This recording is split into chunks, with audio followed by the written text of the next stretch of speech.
তাহলে রাজপথ জনগণের আন্দোলনই কিন্তু একমাত্র আমাদের রাস্তা হয়ে দাঁড়াবে।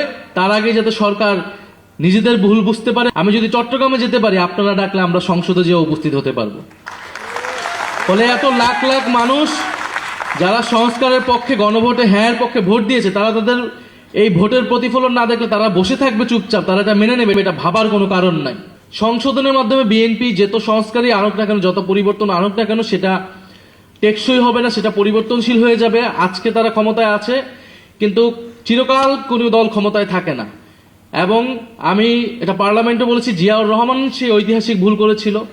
বিএনপি তার মূলনীতিও যদি পরিবর্তন করতে চায়, সেটাও যদি সে সাংবিধানিক সংস্কার পরিষদ ছাড়া করে, সেই সংশোধনী কিন্তু যে কেউ এসে বাতিল করতে পারবে, আদালত যে কোনো সময় এটাকে বাতিল করে দিতে পারবে। ফলে এইখানে আসলে ৭২-এর সংবিধানের এই যে ধারাবাহিকতার নামে এইখানে আওয়ামী লীগের যে আদর্শ, আওয়ামী লীগের যে রাজনীতি, সেই রাজনীতিকে পুনঃপ্রতিষ্ঠা করার বা বারবার ফিরে আসার একটা দরজা সবসময় খোলা রাখা হচ্ছে। এবং বিএনপি এবার বুঝে হোক না বুঝে হোক এই কাজটা করছে। ফলে এই কারণে আমরা বলেছি যে কোনো একটা টেকসই সংস্কার, একটা নতুন যাত্রা করার জন্য আমাদের সাংবিধানিক সংস্কার পরিষদ লাগবে।